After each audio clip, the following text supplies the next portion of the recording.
할렐루야. 반갑습니다.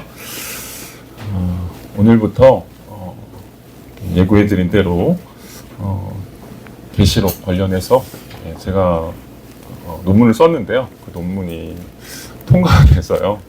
그 통과된 논문에 대해서 같이 한번 살펴보면 좋겠다라는 생각을 하게 됐습니다. 논문 쓰고 나서 이렇게 좀 제가 들은 이야기 중에 하나는 논문 주제가 좀 흥미롭다라고 하는 거였어요. 그리고 좀 새롭다라는 그런 얘기들을 많이 들어서 이게 좀 뭔가 좀 공헌할 일이 좀 있구나라고 하는 생각들을 하게 됐고, 또 최근에 또 설교 준비하면서도 그런 생각을 했지만 이거를 잘 책으로 내면 좋겠다라는 생각을 해봤어요. 왜냐하면 너무 재밌다라는 생각이 들어요. 그리고 계시록을 이해하는 부분에 있어서 종말이라고 하는 그런 개념들로 좀 이렇게 편향돼서 이해되고 있는데 그것에 대한 어떤 균형을 제공하는데 도움이 되지 않을까라는 생각을 해보게 됐습니다. 그래서 이 주제 가지고 하반기에는 이제 학회에다 발표도 하라고 하더라고요. 그래서 이제 좀 준비 중에 있는데요. 어쨌든 이런 시간을 갖게 돼서 참 감사하고요. 전체 시리즈 제목은 이세벨의 세상에서 엘리야로 살아가기. 이세벨의 세상에서 엘리야로 살아가기라는 그런 주제로 말씀을 전하려고 합니다. 먼저 한번 계시록에 들어가기 전에 먼저 이렇게 설명할 때 제가 어제 설교 준비하면서 너무 힘들었어요. 왜냐하면 주제가 너무 어려워요. 쉽게 설명하려고 하다 보니까 이게 보통 노력이 아니겠다라는 생각을 해봅니다. 근데 우리가 좀 교정을 해야 되는 것 중에 하나가, 제가 설교 준비할 뿐만 아니라 그 계시록을 배울 때도 똑같이 느꼈던 것 중에 하나가 뭐냐면, 잘못 이해하고 있는 분이 너무 많다. 저도 그걸 똑같이 느꼈습니다. 제가 그동안 신앙생활을 하면서 계시록을 읽거나 또 계시록에 관한 설교를 듣거나 강의를 듣거나 하면서 어떤 성경이 말하는 계시록에 대한 내용이라기보다는 어떤 교리적인 내용을 따라서 성경을 꽤 맞힌 그런 느낌을 많이 그렇게 배웠구나라는 생각을 많이 했습니다. 그래서 사실 성경이 무엇을 말하는지를 들으려면 예전에 들었던 거를 싹 생각하지 말고 들어야 됩니다. 그래서 그런 차원에서 오늘은 개론적인 내용을 설명드리려고 하고, 계시록이 무엇을 말하는지 크게 두 가지 차원에서 종말과 교회라고 하는 내용에 대해서 한번 설명을 하려고 합니다. 그래서 기초입니다. 기초. 들어가기 전에 오늘 못 들어갑니다. 그래서 계시록이 종말과 구원이라고 하는 큰 주제를 설명하고 있다. 근데 이 종말과 구원이라고 하는 이 큰 주제가 성경 전체에서 어떻게 이렇게 쭉 연결되고 설명되고 있는지, 그래서 이 계시록의 내용은 사실 구약과 신약을 총망라한 그런 내용들을 다 담고 있습니다. 그리고 읽어보신 분 계신가요? 계시록 읽어보신 분 계신가요? 계시록 읽어보세요. 한번 읽어보시면 시험에 듭니다. 읽고 나서도 무슨 뜻인지 모르고요. 그러다 보니까 읽다가 자꾸 새길로 갑니다. 내가 옛날에 들었던 내용으로 자꾸 이해하려고 하고 그렇게 됩니다. 그래서 오늘은 우리가 기억해야 될 게 뭐냐면 큰 주제, 종말이라고 하는 거, 그리고 교회가 뭔지 한번 살펴보려고 합니다. 이거 조금 잘 안 되는군요. 거기 곧 전액 앞에 거 한번 넘겨주세요. 앞에 거. 그 뒤에. 이렇게 해서 총 8번의 주제를 가지고 한번 해보려고 합니다. 요걸 잘 되면 제가 나중에 책을 쓸 때 좀 도움이 되지 않을까 하는 생각을 하고 있습니다. 넘겨주시면요. 들어가기 전에 이거 한번 듣고 들어가겠습니다. 이렇게 어디 간다 그러니까 창업 간다는데 좋은 데 가는 것들이고 나도 이해 가는데 딱 읽으려고 그래. 좋은 데 가면 빨빨 가는 게 낫지. 또 불교는 죽으면 뭐 한다? 윤회한다 그랬잖아. 윤회한다는 건 죽을 수가 없어. 근데 뭐가 겁이나? 영원히 죽을 수도 없어. 왜? 죽어봤자 또 나는데. 그러니까 사람들이 살면서 정진해서 해탈하는 쪽으로 목표를 가져서 최선을 다해서 살다가 인연이 되면 가고 또 논다더니 또 수임을 하고. 네, 됐습니다. 요거 한 번만 껐다 켜주세요. 예, 뺐다가 아니 저기 저 옆에 수신기가 있는데요. 수신기를 한번 뺐다가 해주시면 좋겠습니다. 여기 이분이 누구시죠? 법륜, 예, 맞죠? 법륜 스님 맞으시죠? 예, 증문즉설로 유명하신 분인데 이분이 재밌는 얘기를 하시잖아요. 예, 기독교는 죽음을 처음 가는데 왜 안 가려고 그러냐 도대체 이 땅에서 왜 살려고 그러냐 두려워하느냐라고 하는 거죠. 종말도 비슷합니다. 종말도 예, 계시록이 말하고 있는 내용이 예, 우리는 죽음을 처음 가는 거잖아요. 근데 예, 우리가 종말을 이해하는 관점이 약간 좀 틀어져 있다라고 하는 게 예, 종말을 두려워하는 거예요. 그죠? 예, 성경이 과연 두려워하는 날로 묘사하고 있을까? 그렇지 않다는 거죠. 예. 그리고 이 종말이라고 하는 개념을 그래서 한번 잘 이해할 필요가 있는데 죽음하고 비슷한 얘기입니다. 아까 우리가 계속해서 죽음에 대해서 수련회 때 살펴본 것처럼 죽음이라고 하는 것이 예수의 생명 안에서 그리스도 안에서 새로운 지평이 열렸잖아요. 예. 죄도 우리가 당하는 죽음, 이 땅에서 살면서 당하는 죽음의 공포인 이 고난이라고 하는 것까지도 우리가 예수 안에서는 절망이 될 수 없는 것처럼 또 새로운 하나님의 일하심을 우리가 경험할 수 있는 것처럼 이 죽는다라고 하는 것 그리고 종말이라고 하는 것 역시도 예, 하나님의 관점 안에서 이해할 필요가 있습니다. 근데 성경이 과연 그것을 뭐라고 표현할까라고 하는 것들을 한번 볼 건데 그 다음 넘겨주세요. 안 되네요. 그 다음 네. 이게 이제 이스라엘의 역사입니다. 성경은 이스라엘의 역사를 왜 이스라엘의 역사가 구약 성경에 기록이 되어 있을까 한번 생각해 보신 적이 있나요? 네, 도대체 이스라엘이라고 하는 이스라엘 역사를 왜 배워야 돼? 라고 하는 생각을 하죠. 근데 이건 뭐냐면 하나님께서 인간에게 어떻게 찾아오셨는가를 말하는 겁니다. 하나님이 인간에게 어떻게 찾아오셨는가? 왜 찾아오시죠? 예. 하나님께서 주시고자 하는 게 있다라고 하는 거죠. 하나님께서 인간을 향한 어떤 그 소망을 포기하지 않으셨다라고 하는 것을 이스라엘의 역사를 통해서 발견할 수 있습니다. 창세기를 쭉 보면 1장부터 10장까지는 인류의 원역사가 기록되어 있는데 인류의 원역사를 보면 인간이 타락해서 쫓겨난 이야기입니다. 그리고 인간에게 가망이 없다. 그래서 거기에 1장부터 10장까지 나오는 족보를 보면 다 죽고입니다. 죽고 다 죽었다. 이게 뭘 말하는 거냐면 인간에게는 소망이 없다. 이런 얘기입니다. 근데 이런 상황에서 갑자기 12장이 시작되는데요. 아브라함에게 하나님 나타나십니다. 나타나세요. 이게 뭘까요? 하나님께서 인류를 포기하지 않으신 거예요. 다시 얘기하면 일단 계시록에서 살펴볼 건데 이게 뭐냐면 하나님 나라입니다. 하나님 나라를 심으시는 거예요. 그래서 이스라엘 백성들 가운데 하나님 나라를 심으셨습니다. 그게 누구냐면 개인적으로는 아브라함이라고는 한 사람이었고 나중에 이것이 출애굽에 넘어가면 모세라는 사람을 통해서 민족으로 바뀌어요. 그리고 나중에 이스라엘 역사 가운데 한 국가라고 하는 왕들이 세워지고 한 국가라고 하는 체제로 바뀌게 됩니다. 그리고 이런 역사들을 통해서 하나님 나라에 대한 이야기들을 하고 있어요. 그래서 구약을 읽으면서 계속 반복되는 주제 중에 하나가 뭐냐면 이스라엘에 왕이 없었다.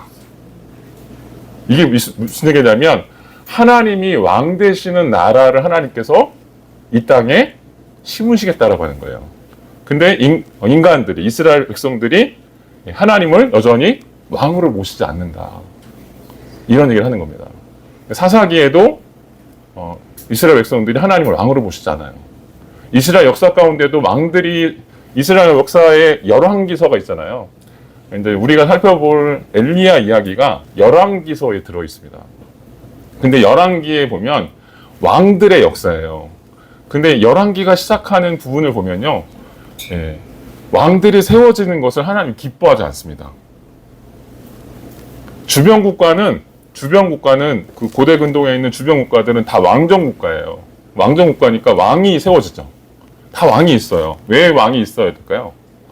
강력한 지도력, 군사력, 이걸 통해서 주변 국가하고 전쟁하고 해야 되잖아요. 그런 강력한 힘이 필요한데 하나님께서는 이스라엘 백성들에게 왕을 허락지 않으시려고 합니다. 그래서 왕정이 시작되는 걸 보면요, 하나님이 어쩔 수 없이 들어주시는 걸로 되어 있어요. 또 어떻게 심각한 표현을 쓰냐면 이 백성이 나를 버렸다, 이런 얘기까지 쓰시면서 왕을 세워주는 것을 마지못해서 하십니다. 이거 무슨 얘기냐면 하나님의 왕되심이라고 하는 주제가 계속 흘러가고 있는 거예요. 하나님 나라에 대한 주제가 구약부터 계속 흘러가고 있는 겁니다. 이게 나중에 국가로 다윗이라고 하는 왕, 이 왕도 결국은 이스라엘의 왕은 주변 국가의 왕들과는 다릅니다. 이 다윗이라는 이 인물이 굉장히 중요하게 취급되는데요. 이 취급되는 왕이라고 하는 다윗이라고 하는 이 왕권에 대한 이 중요한 인물이 왜 소개되냐면 이 역시 나중에 소개될 예수, 왕 대신 예수를 표현하기 위한 그림자라는 거예요. 그 성경은 왕이 한 분밖에 없다라고 얘기해요. 그 왕이 누구예요? 하나님이에요. 예수님이에요. 그래서 그 왕에 대한 이야기를 하고 있는 거예요. 인류의 왕으로 오신 분이 누구냐? 예수님이시다. 그 하나님의 통치에 대한 이야기를 계속 하고 있는 겁니다. 나중에 이스라엘에 포로기가 찾아옵니다. 포로기. 이스라엘의 역사 가운데 이스라엘에게 포로기를 해석하는 것은 굉장히 어려운 일이었습니다. 이스라엘 생각해 보세요. 하나님께서 택하신 민족이고 하나님께서 이스라엘을 향해서 계속 어떤 약속들을 주셨는데요. 갑자기 그 단절이 찾아와요. 하나님의 영광이 성전 안에 가득히 임하고 그리고 이 성전을 통해서 하나님께서 뭔가 하시겠다고 계속해서 어떤 약속들을 주시는데 그 약속이 끝난 것처럼 느껴지는 때가 옵니다. 그게 언제였냐면 587년에 바벨론이라는 나라가 쳐들어와가지고요, 이스라엘을 싹 멸망시켜가지고요. 특히 이제 성전이라고 하면 레위기 같은 거 읽어보시면요, 성전에 사람이 들어갈 수 있나요, 없나요? 그 성전 안에 지성소라고 하는 게 있거든요. 근데 그 지성소라고 하는 데는 법궤가 모셔져 있습니다. 법궤. 그 법궤가 뭐냐면 하나님의 임재의 상징이에요. 옛날에 인디아나 존스 같은 거 보면은 법궤 이렇게 모시고 하다가 뭐가 이렇게 막 튀쳐나오잖아요. 그리고 그런 게 보이죠? 근데 그 비슷해요. 근데 그 법궤 안에 조그만 상자 안에 하나님의 영광이 머문다, 이런 표현입니다. 근데 그것도 생각해 보세요. 하나님이 어떻게 인간이 만들어 놓은 그 법궤 조그만 상자 안에 들어오시겠어요? 말도 안 되는 거죠. 근데 이건 뭐냐면요, 하나님이 인간을 향한 구원 계획을 멈추지 않았다라고 하는 걸 보여주는 거예요. 그리고 그곳에 거하십니다. 거하셔요. 근데 그곳이 너무나 거룩한 곳이어가지고요, 너무나 거룩한 곳이어서 함부로 발을 디뎠다가는 다 죽어요. 다 죽습니다. 심지어는 대제사장이 1년에 한 번 대속죄일 때 이스라엘의 모든 죄를 짊어지고 들어갑니다. 그곳에 피를 다 바르고, 양의 피를 온몸에 다 바르고 죄를 속하기 위한 제사를 드리기 위해서 그곳에 들어가는데, 죄가 속해지면 다시 나오고요, 죄가 너무 커가지고 죄를 속할 수가 없을 만큼 죄가 너무 많아. 그럼 어떻게 되는 줄 아세요? 들어갔다 죽어요. 그러면 이 들어가기 전에 여기다 이렇게 줄을 매가지고 들어갑니다. 방울도 있고요. 그래서 움직이는 방울 소리가 나면은 살아있는 거고, 방울 소리가 안 나면 죽은 거예요. 그래서 끄집어 내리는 거예요. 들어가지 못해요. 들어가면 다 죽어요. 하나님을 만났던 선지자들 똑같은 얘기를 합니다. 이사야가 하나님을 보고요, 화로다, 내가 죽었다, 나는 지금 죽었다, 하나님 봤다, 이런 얘기를 하면서 하나님을 보는 것 자체가 죽는 것으로 이해했습니다. 그만큼 인간하고 질적으로 다른 분이 거기 거하고 계신 거예요. 거하고 계신 겁니다. 근데 그렇게 하나님이 임재하셨음에도 불구하고 하나님의 백성들은 하나님의 마음을, 하나님의 그 구원 계획에 대해서 관심이 없어요. 관심이 없으니까 나중에 어떤 일이 벌어졌냐면 이스라엘 백성들이 하나님의 뜻에 정반대되는 일들만 합니다. 우상숭배하고, 심지어는 하나님을 섬기는 성전 옆방에서, 하나님의 법궤가 바로 있는 그 방 옆에서 이 벽 하나 있는데요, 거기서 바알에게 제사를 드려요. 바알에게 제사를 드립니다. 그래서 에스겔서 같은 데 보면은, 그거 한번 넘겨주시면, 에스겔서예요. 에스겔서에 보면, 에스겔서 10장 18절에 보면요, 하나님의 성전, 그 법궤 안에 있었던 하나님의 영광이 성전을 떠납니다. 성전을 떠나요. 이스라엘의 죄 때문에. 그리고 이렇게, 그래서 이제 심판이 임하는 거죠. 하나님이 더 이상 거하지 않으시는 거예요. 그러니까 이스라엘에게 심판이 임할 수밖에 없다. 바벨론의 이런 그 포로로 끌려갈 수밖에 없는 것들을 예언서는 이걸 다 기록해놨어요. 하나님께서 미리 다 얘기를 해놓은 거예요. 너희가 지금 이런 짓을 하고 있다. 너희가 이미 끌려갈 거야.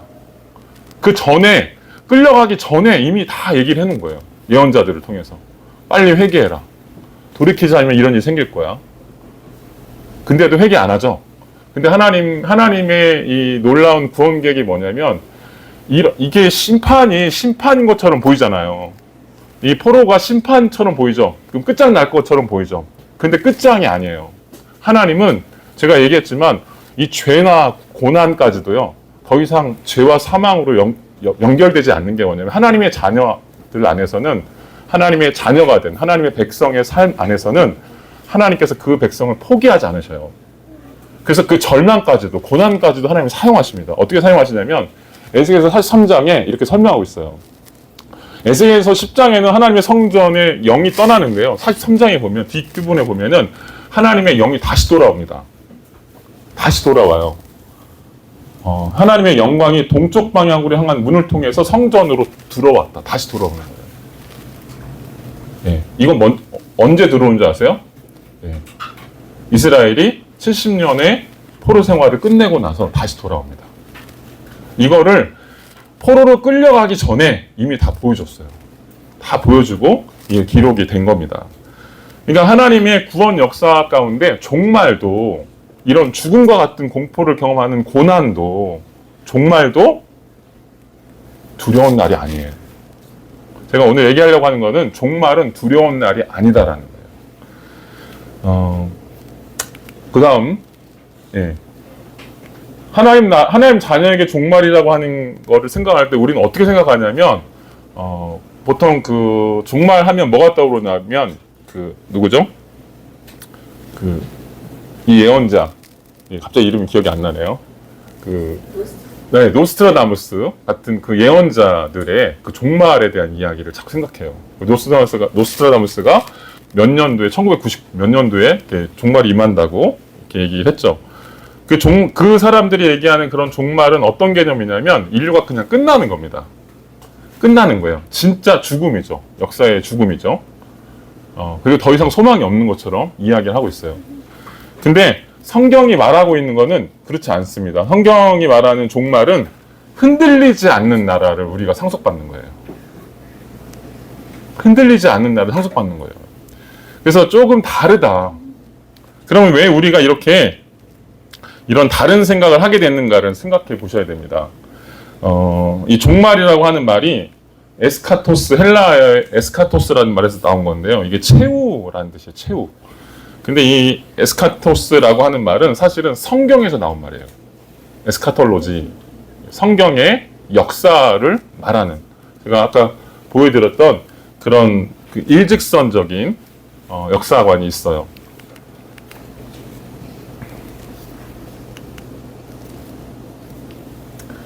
이게 일직선적인 기독교의 역사관입니다. 일직선적인 역사관. 성경은 뭐라고 말하죠? 창세기에 시작이 있었다 라고 얘기하죠. 그리고 맨 마지막에 뭐가 있어요? 종말, 끝이 있다 이렇게 이야기하고 있어요. 그래서 기독교의 역사관은 이 직선적인 역사관으로 되어 있습니다. 그리고 불교에서는 그러면 아까 그 법륜스님 얘기하는데 불교에서는 끝이 있어요, 없어요? 없어요. 끝이 없습니다. 그래서 이 에스카토스라고 하는 이 종말이라는 말은 기독교에서 나온 표현이에요. 그런 표현인데 이거를 일반 세계에서 그냥 가져와서 보다 보니까 그냥 가져온 거예요. 일반 세계 사람들이 성경의 용어를 그냥 가져왔는데 어떻게 그냥 가져왔냐면 문자적인 의미만 그대로 가져온 거예요. 성경이 무엇을 말하고 있는지에 대해서는 그대로 가져오지 않았습니다. 그냥 단순히 역사의 끝이라고 하는 그런 문자적인 의미만 가져왔어요. 근데 성경은 역사의 끝은 뭐냐면 새로운 시작이에요. 새로운 시작이에요. 하나님의 영광의 나라를 상속받는 것이라고 말하고 있어요. 우리가 죽음 이후에 하나님 나라에 들어가듯이 이 땅에 계시록이 말하고 하는 종말은 뭐냐면요. 새하늘과 새 땅이 내려오는 거예요. 새하늘과 새 땅. 근데 이 새하늘과 새 땅은 어떤 거냐면요. 이 시작과 끝이 연결되어 있습니다. 계시록에서 말하는 이 종말은 시작하고 연결되어 있어요. 그래서 계시록에서는 항상 뭐라고 말하는 예수님이 자기를 소개하실 때 나는 알파와 오메가다. 알파와 오메가다. 알파는 시작이라는 뜻이고 오메가는 끝이라는 뜻이거든요.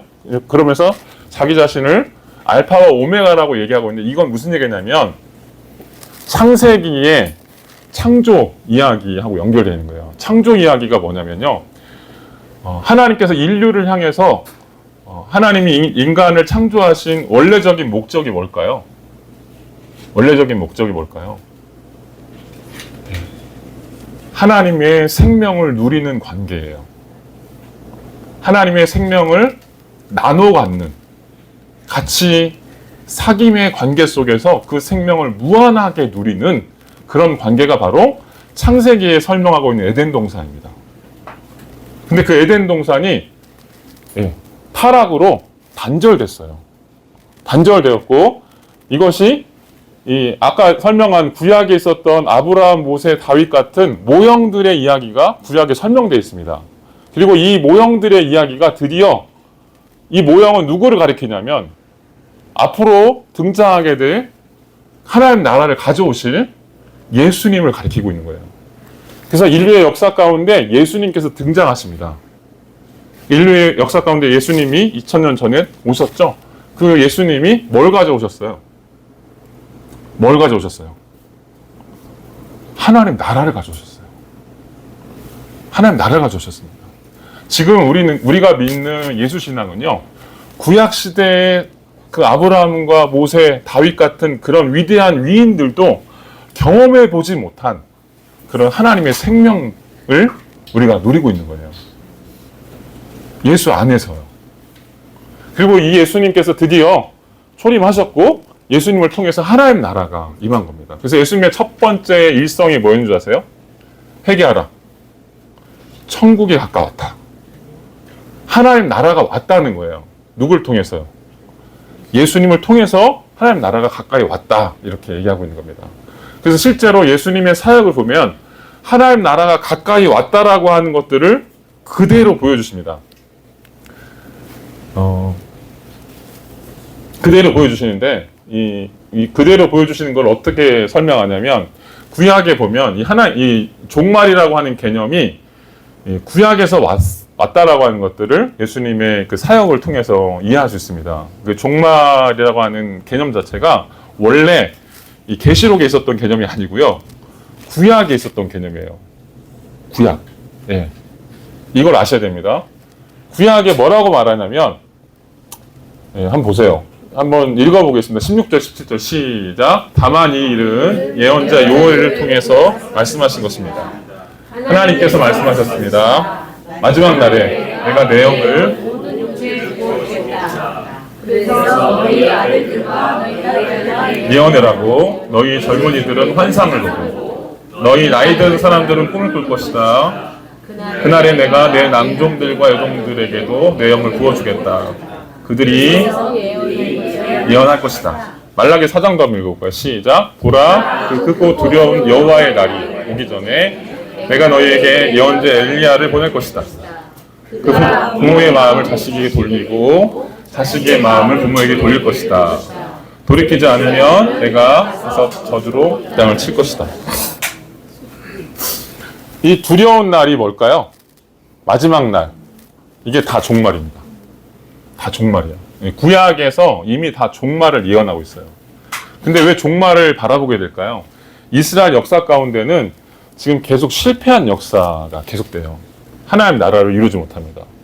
그리고 포로로 끌려갔다가 왔는데도 불구하고 그 포로로 끌려왔다 와서 이스라엘 백성들이 생각했던 건 뭐냐면 다시 새로 지어질 수르바벨 제2성전을 통해서 하나님의 영광이 이제 가득한 이스라엘 민족 가운데 가득히 임하고 그리고 드디어 하나님 백성이 될 수 있을 것이라고 봤어요. 근데 그런 영광이 오지 않습니다. 왜 오지 않을까요? 왜 오지 않을까요? 하나님께서 주신 율법을 제대로 못 지켜요.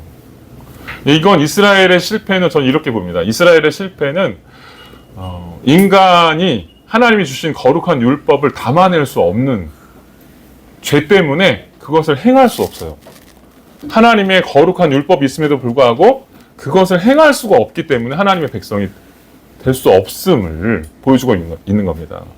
그러니까 하나님의 백성이 되어서 하나님의 율법을 받았어요. 이제 하나님의 거룩한 백성이 되기 위해서 율법들을 행해야 됨에도 불구하고 그 율법을 행하지 못하고 계속해서 우상숭배에 빠져요. 계속 빠집니다. 그래서 더 이상 인류 가운데 율법으로는 소망이 없다라고 하는 것을 구약 역사를 통해서 계속 확인시켜줍니다. 그러면서 뭘 기대할까요? 네, 우린 안 되나 봐. 근데 우린 안 되나 봐. 이런 한계에 도달합니다. 우린 안 되나 봐. 그러니까 어떻게 되냐면 그러면 우린 안 되니까 하나님께서 누구를 내실 거야. 하나님께서 어떤 인물을 내실 거야. 근데 그때는 언제예요? 마지막 날에. 그래서 구약에는 이 종말에 대한 기대가 예언서부터 등장하기 시작합니다. 예언서부터 등장해서 말라기, 아까 읽었던 말라기 4장 5절이 구약 성경의 마지막이에요. 구약 성경의 맨 마지막 결론 부분입니다. 말라기는 구약 전체의 결론입니다. 근데 구약 전체의 결론이 뭐라고 말하냐면 마지막을 이렇게 설명하고 있어요. 크고 두려운 날, 종말이 올 거라는 거예요. 그 종말의 때에 하나님께서 예언자를 보낼 것이다. 그래서 부모의 마음을 자식에게로 돌리게 한대요. 이 부모 누구예요? 하나님이세요. 자식 누구예요? 하나님의 백성들. 그래서 이 관계를, 끊어진 이 관계를 회복해 하실 것이다. 이게 말라기의 구약의 최종 결론입니다. 그리고 나서 누가 오신 거예요? 예수님이 오신 겁니다. 그래서 종말이 언제 시작됐을까요? 언제 시작됐을까요?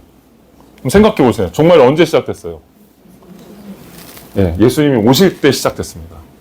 구약이 말하는 종말은요, 여기가 아니에요. 여기가 아닙니다. 노스트라다무스가 얘기하는 인류의 마지막 회복탄이 떨어지고 막 그런 게 아닙니다. 예수님이 오신 것이 종말이에요. 예수님이 어떻게 오셨냐? 종말의 구원자로 오셨습니다. 지금 여러분은 어디에 살고 있는 거예요? 종말의 시대에 살고 있는 겁니다. 그래서 계시록의 이야기는요, 종말의 시대에 살고 있는 교회들의 이야기예요. 교회들의 이야기입니다. 계시록 2장, 3장에 보면요, 7교회가 나오거든요. 여러분 7교회는 들어보셨죠? 아마 설교는 들어보셨을 거예요. 왜냐하면 계시록을 설교할 때 2장, 3장까지만 설교합니다. 그 다음부터는 다 환상이에요. 너무 어려워요. 네, 2장, 3장까지만 대부분 설교하시고 목사님들이 그 뒷부분은 잘 설교가 안 돼요. 왜냐면 너무 어려워서. 근데 왜 교회 2, 3장에 왜 교회 얘기가 나올까요? 예. 종말의 교회예요. 종말의 교회. 나중에 살펴보겠지만 이 종말을 살아가는 교회에 관한 교회에 주신 이야기가 요한계시록입니다. 그래서 이 초림부터 재림 때까지의 교회 이야기에 대해서 설명하고 있습니다. 그거를 앞으로 계속해서 살펴볼 거고요. 예수님은 실제로 예수께서 종말의 구원자라고 오셨다라고 하는 것들을 복음서에 보면 그대로 설명하고 있습니다. 이게 뭐냐면 소경의 눈을 뜨는 거예요.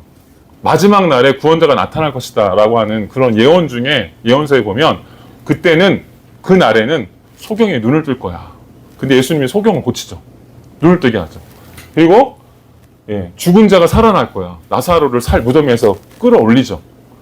그리고 귀신 들린 사람, 이 귀신 들린 사람을, 군대 귀신 들렸는데 예수님께서 살리시죠. 맨정신으로 돌아오게 하시죠. 이게 다 뭐냐면 구원자의 표적입니다. 그래서 예수님께서 실제로 하나님 나라의 생명을 가지고 오셨다라고 하는 것을 보여주는 겁니다. 그래서 여러분, 우리가 믿는 신앙은요, 뜬구름지 않는 신앙이 아니에요. 뜬구름지 않는 신앙이 아니고, 구약의 이스라엘 백성들이 그토록 염원하던 그 종말에 이런 일이 벌어질 거야, 우리도 속히 그런 구원자를 보내주소서라고 기도했던 그 시대를 우리가 살고 있는 겁니다. 그리고 그 생명이 우리와 함께하고 있는 줄로 믿습니다. 교회로 한번 넘어볼게요. 종말에 대해서는 이미 설명을 이걸 마치고요. 교회만 설명하면 됩니다. 교회가 그럼 뭐냐? 복잡해요. 제가 이거 만들어 왔습니다. 이거 만들면서 한 애를 썼는데, 계시록이 말하고 있는 교회는 이런 차원이 있습니다. 이게 이 작은 원이 교회예요. 교회. 근데 이 교회를 뭐라고 말하냐면, 하나님 나라를 상속받을 자격이 있는 존재를 교회라고 말합니다. 계시록이 뭐를 말하냐면 하나님 나라를 계속 얘기해요. 하나님 나라가 임합니다. 그리고 계시록 22장에 보면 하나님 나라가 새하늘과 새 땅이 이 땅에 내려온대요. 그 에덴 동산에 내려와요. 에덴 동산에 내려오는데 그 나라에 들어가는 자가 누구냐? 그걸 말하는 거예요. 근데 그 자가 누구냐? 교회래요, 교회. 그 하나님 나라를 상속받을 사람이 누구냐? 교회라고 말합니다. 근데 이 교회는 어디에 있냐면요, 지금 교회가 처한 현실은 어디냐면, 이게 참 놀라운 게 계시록은 다각적인 차원을 보여줍니다. 그래서 그냥 이 교회만 설명하는 게 아니라 교회가 어디에 존재하는지를 설명해요. 그래서 텍스트와 컨텍스트를 보여주는데, 교회가 어디 있냐면 죄와 사망에 속한 권세 아래 놓여져 있어요. 이게 무슨 얘기냐면, 당시 이제 이건 1세기 상황으로 돌아가야 되는데요. 이 계시록이 처음 쓰여졌던 당시에 그 2, 3장에 나오는 7개의 이야기의 그 처한 교회의 이야기는 뭐냐면, 로마 황제 숭배를 강요당하는 그런 교회였습니다. 이 교회가 존재하는데 소아시아에 7개가 있는데요. 그 교회들은 어떤 위협이 있었냐면, 로마 황제를 숭배하도록, 로마 황제를 어떻게 숭배하도록 강요당했는 줄 아세요? 로마 황제가 왕이라는 거예요. 로마 황제가 신이라는 거예요. 그리고 그 신에게 절하라는 거예요. 황제 숭배하라는 겁니다. 황제 숭배 안 하면 어떻게 될까요? 안 하면 어떻게 될까요? 우리나라 옛날에 신사참배하던 거랑 비슷해요. 신사참배 안 하면 먹고 살 수는 있죠. 근데 교회의 정체성을 다 잃어버리게 되는 거죠. 이런 얘기를 하는 거예요. 그래서 교회가 어디 존재해요? 이 땅에 존재하는 거예요. 근데 이 땅을 통치하는 자는 누구예요? 세상의 왕이에요. 근데 그 세상의 왕은 계시록에 나중에 보여주는 관점이 뭐냐면, 이 세상의 왕은 누가 기름 부었는 줄 아세요? 누가 기름 부었는 줄 아세요? 하나님이 기름 부은 게 아니고 사단이 기름 부었습니다. 이걸 보여줘요. 그래서 사단이 어떻게 이 세상을 통치하는지, 죄와 사망의 권세 안에 놓인 교회. 그래서 이 교회와 이 세상과의 싸움을 전쟁으로 그립니다. 요한계시록은 전쟁 이미지가 무지하게 많이 나옵니다. 그래서 교회를 뭐라고 설명하냐면 14만 4천 들어보셨죠? 14만 4천. 이게 계시록에서 말하는 교회에 대한, 교회를 그렇게 말해요. 14만 4천을 교회라고 말하는데, 이 14만 4천은 뭐냐면, 민수기에 보면 12지파에서 12,000명씩을 각 뽑습니다. 근데 뽑아가지고 뭐 하는 줄 아세요? 전쟁합니다. 전쟁을 수행할 때 각 지파별로 12,000명씩을 뽑아가지고 전쟁을 수행하러 나가요. 교회는 뭐 하는 존재다? 세상과 싸우는 존재다. 마귀와 전쟁하는 존재다. 이렇게 말하고 있는 거예요.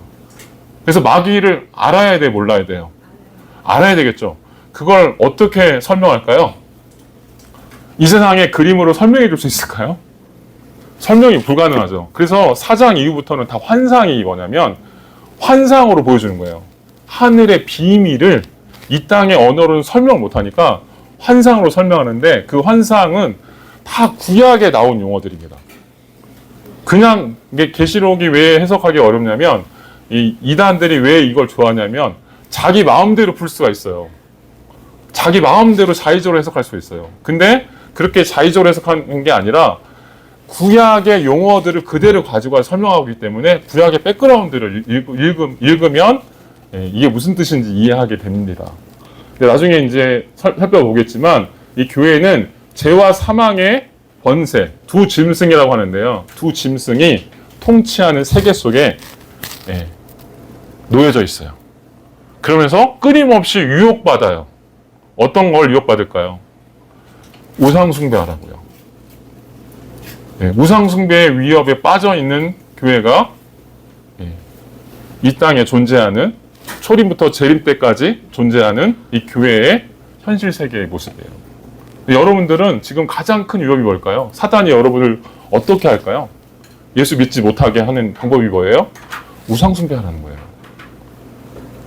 우상숭배 빠지게 만들어요. 예수 믿어도 우상숭배 빠지게 만들어요. 예수 믿는데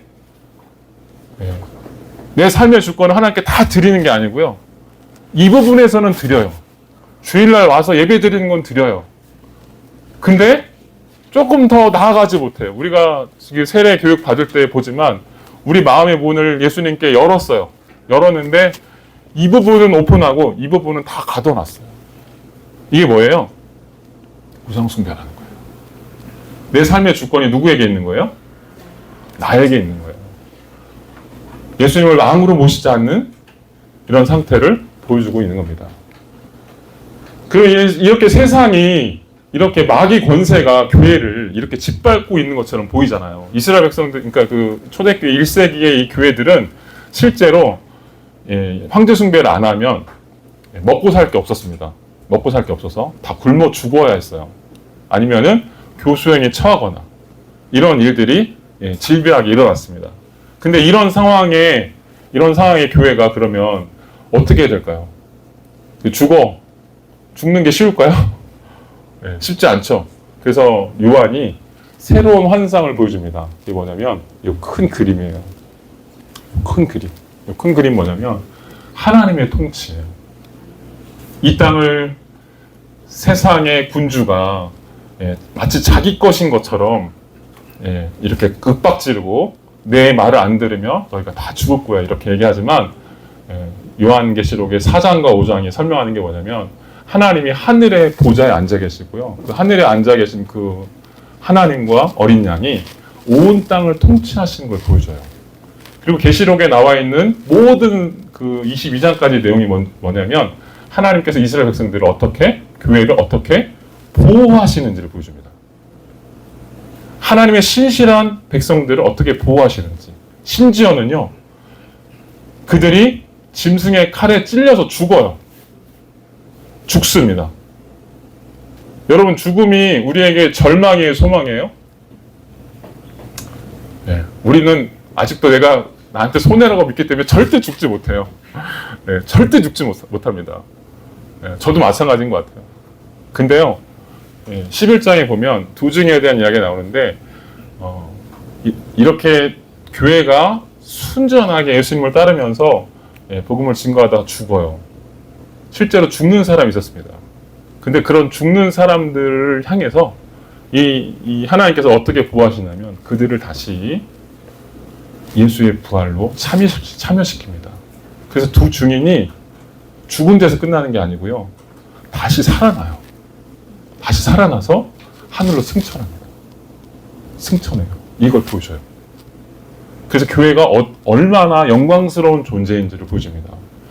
보통 세상에서는요, 왜 종말이 절망이냐면 죽으면 끝나요. 근데 교회는 끝이 아니라니까요. 다시 일어나서, 다시 살아나서 하늘로 승천해서 하나님 나라를 상속받게 된다라는 거예요.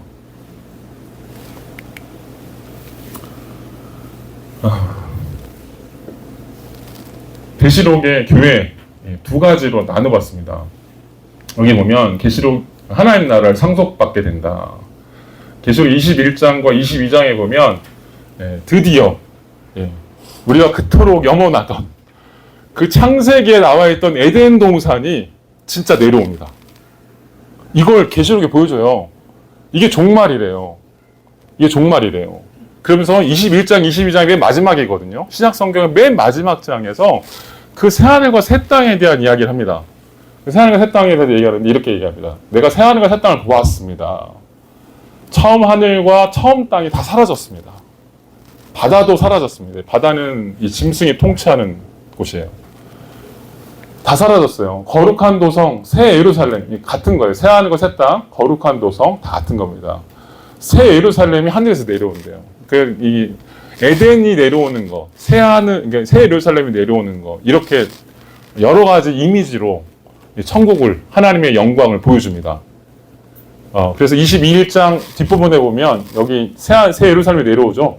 그 21장 뒷부분에 보면 새 예루살렘이 어떻게 내려오는지를 쭉 보여줍니다. 그래서 각 문들이 진주 문들이 쫙 있는데 그 문들을 다 들어가는 사람들이 그걸 보여줍니다. 이게 새 예루살렘이에요.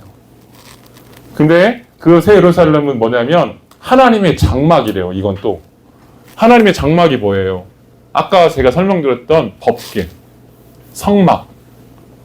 왜 하나님이 거기 거하셨어요? 왜 하나님이 자기 영광의 보좌를 버리시고 거기 그 조그만 네모 반듯한 그 조그만 상자 안에 들어오세요? 하나님의 백성들과 함께하기 위해서 오신 거죠. 그 얘기를 하는 거예요. 그 장막이 사람들과 함께 있으니 그분께서 그들과 함께 거하실 것이다. 그들은 그분의 백성이 되고 하나님께서 친히 그들과 함께 하실 것이다. 이제 조그만 장막이 아니라 그건 다 그림자였다는 거예요. 이제 진짜 실체가 나타났다는 거예요. 그래서 영원히 함께 하실 것을 말합니다. 그래서 4절 눈물이 없어져요. 죽음이 없고 슬픔, 우는 것, 아픈 것 이거 뭐예요? 죄와 사망의 지배를 받지 않는다는 겁니다. 생명이 역사한다는 거예요. 22장에 보면 22장에는 보좌로부터 수정같이 맑은 생명수 강이 나온대요. 하나님이 앉아 계신 보좌가 있는데 그 보좌의 밑에서부터 강이 흘러나와요. 이건 뭘 말하는 거냐면 에덴 동산을 말하는 겁니다. 에덴 동산에서 뭐가 있었죠? 여러분은 선악과만 아는데 선악과 말고 생명나무가 있었습니다. 에덴 동산의 가장 핵심은 뭐냐면 생명나무예요. 하나님의 생명을 말하는 거예요. 근데 그 생명이 흘러나오는 거예요. 에덴 동산의 회복이에요. 창조로의 회복입니다. 그래서 종말은 뭐냐면 하나님이 원래 인간을 창조하려고 했던 원래의 목적으로 다시 회복되는 게 뭐예요? 기독교에서 말하는 종말입니다. 그리고 교회가 그것을 상속받는다라고 말해요. 상속받게 될 것이다. 아멘? 네. 이러면 여러분 종말이 우리에게 두려운 날일까요? 네. 두렵지 않죠. 두 번째로 하나님 나라를 가져오신 예수님을 따르는 교회가 어떤 존재냐? 예수님이 하나님 나라를 가져오셨잖아요. 그래서 계시록에서 말하는 교회는 뭐냐면 예수님을 철저하게 따라다닙니다. 예수를 끝까지 따라다닙니다. 예. 라틴어로 크리스티 이미타치오라고 하는데요. 그리스도를 본받는 자예요. 그리스도를 끝까지 따라다닙니다. 그래서 이런 표현이 나옵니다. 이거는 14장에 보면 전쟁에 대한 이야기가 나오거든요. 전쟁. 교회가 다 전쟁 이미지로 그려진다라고 했는데 이 시온 어린 양이 앉아 계세요. 어린 양이 시온산에서 어린 양이 누구예요? 예, 죽임당한 어린 양 예수님입니다. 예, 어린 양이 시온산에 서 계세요. 예, 전쟁하려고 서 계신 겁니다. 그리고 14만 4천 누구죠? 교회가 전쟁하려고 서 있습니다. 같이. 그리고 그 이마에는 어린 양의 이름과 아버지의 이름이 쓰여 있대요. 그러니까 하나님을 믿는 것이죠. 하나님의 백성이라고 하는 징표가 인을 친 거죠. 그리고 그들은 천상의 보좌 앞과 내 생물과 장로들 앞에서 새 노래를 부릅니다. 땅에서 구속함을 입은 14만 4천 명 밖에는 아무도 그 노래를 부를 수가 없습니다. 예. 하나님을 예배하는 장면을 보여주고 있어요. 예. 교회는 뭐예요? 예배가 살아있어야 됩니다. 예수님을 따르는 게 뭐예요? 예수의 왕되심을 인정하는 거예요. 그게 뭐예요? 내가 예배하는 자라는 거예요. 나의 노래가 그분밖에 없다라는 거예요. 우리 삶의 노래가 그분밖에 없어요. 아무도 그 노래를 배울 수가 없어야 됩니다. 여러분, 우리가 진짜 인생을 살면서 예수만이 내 노래다. 이런 고백이 있었으면 좋겠습니다. 그리고 그들은 설명합니다. 4절이 제일 중요해요. 그들은 여자들과 더불어 자신을 더럽히지 않은 사람. 이게 그냥 성적으로 문란한 게 아니고요. 이 계시록에 나온 여자들에 대한 이야기는 다 종교적인 우상숭배입니다. 우상숭배. 우상숭배 안 하는 거예요. 교회는 뭐예요? 우상숭배 안 하는 겁니다. 내가 지금 우상숭배하고 있는 건 아닌가.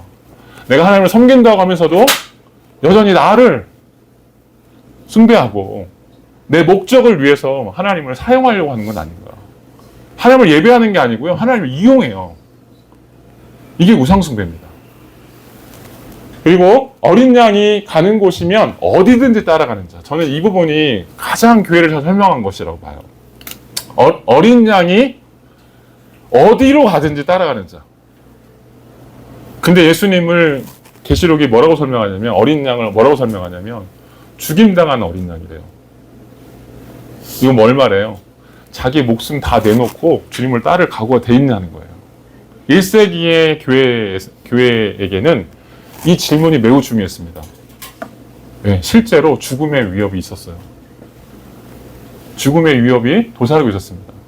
그리고 그 고백 앞에 서야 했습니다. 오늘 우리도 마찬가지예요. 예수님을 따르는 우리에게도 죽음의 위협은 없지만 사실 우리가 어떤 부분에서도 주님을 따를 수 있는지 고백 살펴보셔야 됩니다. 다 됐습니다. 앞으로 엘리야 이야기로 한번 살펴볼 겁니다. 계시록에 엘리야 이야기가 기록이 되어 있어요. 계시록에 나와 있는 학자들 사이에서는 계시록의 거의 모든 구절이 다 구약을 반영하고 있대요. 제 얘기가 아닙니다.